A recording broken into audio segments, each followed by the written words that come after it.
Your YouTube channel bio बाबा।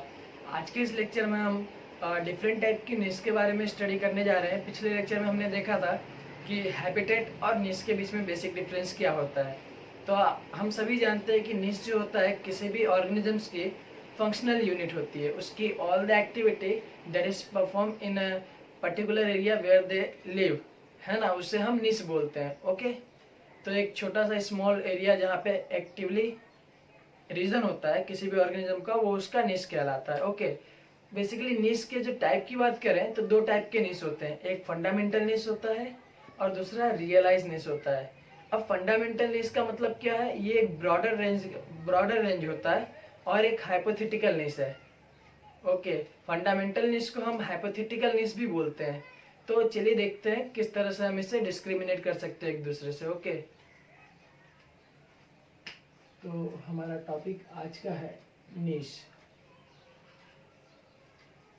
निश basically दो type के हैं, एक फंडामेंटल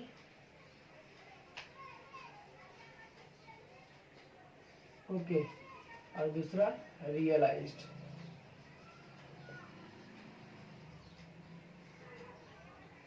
ओके, तो फंडामेंटल निश को हम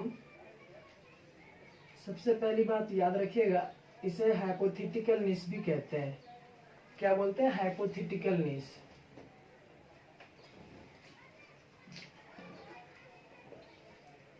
जबकि रियलाइज निश को हम बोलते हैं एक्चुअल निश।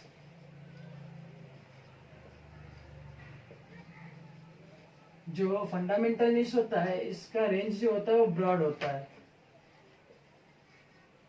और रियलाइज निश का नैरो होता है। फंडामेंटल निश की बात करें तो फंडामेंटल निश में हम ये एज्यूम करते हैं कि किसी पर्टिकुलर एरिया में केवल एक ही टाइप का स्पीसीज रह रहा है और वहां पे रिसोर्स की कोई भी लिमिटेशंस नहीं है, इसलिए उसका ग्रोथ रेट जो हो रहा है मैक्सिमाइज है।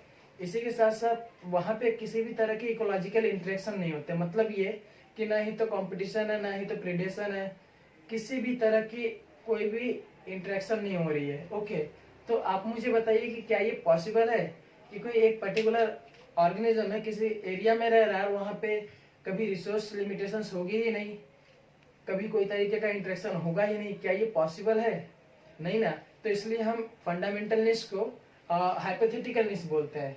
और हो सकता है कि शुरुआत में कोई पर्टिकुलर एरिया वहां पे जब नई स्पीसीज का आना शुरू होगा तो हो सकता है वहां पे फॉर अ शॉर्ट टाइम ये चीज पॉसिबल हो सकती है, लेकिन लॉन्ग टर्म के लिए ये चीज एग्जिस्ट नहीं करेगी। तो इसलिए हम बोलते हैं फंडामेंटल निश जो होता है वो कम्प्लीटली क्या होता है, हाइपोथेटिकल होता है।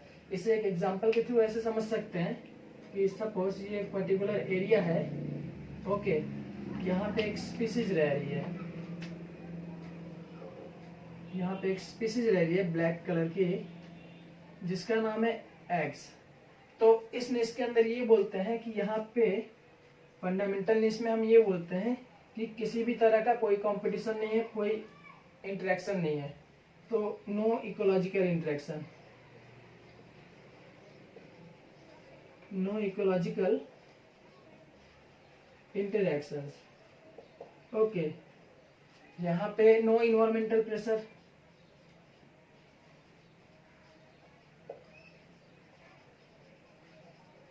नो इन्वायरमेंटल प्रेशर,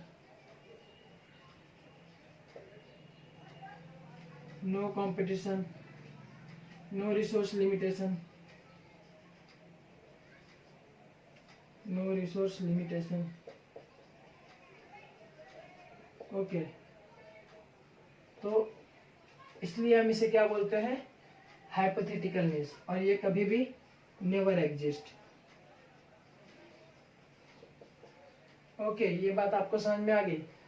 अब रियलाइज निश के बारे में देखते हैं।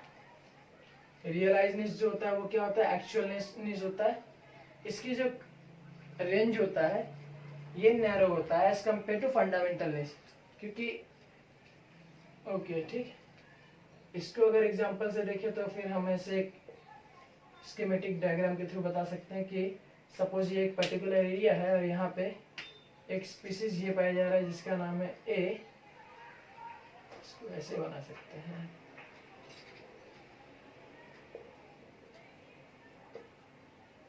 यहाँ पे एक स्पीसीज पाई जा रही है जिसे हम बोल रहे हैं ए, स्पीसीज ए, ओके। और एक यहाँ पे स्पीसीज पाई जा रही है जिसे हम बोल सकते हैं बी फॉर एग्जाम्पल। तो किसी एक ही एरिया में कई सारे डिफरेंट अलग अलग स्पीसीज इससे ज़्यादा हो सकते हैं, फिर वो आपस में क्या करेंगे, डिफरेंट रिसोर्स के लिए, शेल्टर के लिए, फूड के लिए, है ना, एक दूसरे से कंपटीशन करेंगे और फिर अल्टीमेटली क्या होगा, एक दूसरे को कोई ना कोई किसी को एलिमिनेट कर देगा जो डोमिनेंट होगा। तो इस तरह से सारी इकोलॉजिकल एक्टिविटी जो होगी वो क्या होती है, चलती रहती है। तो एक्चुअली यही निश जो होता है वो किसी भी नेचर में, किसी भी इकोसिस्टम में एग्जिस्ट करता है। इसलिए हम बोलते हैं कि realise niche is the actual niche. Okay, तो हर एक चीज जो फंडामेंटल निश में होती थी उसका जस्ट अपोजिट क्या होगा, रियलाइज निश में होगा। तो मीन्स ये कि यहाँ पे क्या होगा, यहाँ पे लिखा है नो इकोलॉजिकल इंटरेक्शंस, तो यहाँ पे होगा all ecological interactions, all ecological interactions. Okay, इसी के साथ साथ इन्वायरमेंटल प्रेशर भी होगा,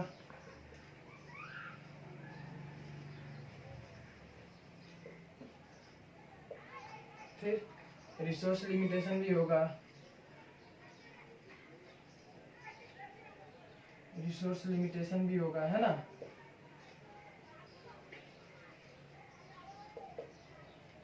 और यही जो होगा ये यहाँ पे ये था फंडामेंटल इसमें नेवर एग्जिस्ट, तो ये यूनिवर्सली एक्सेप्टेड है ना, यूनिवर्सली एग्जिस्ट।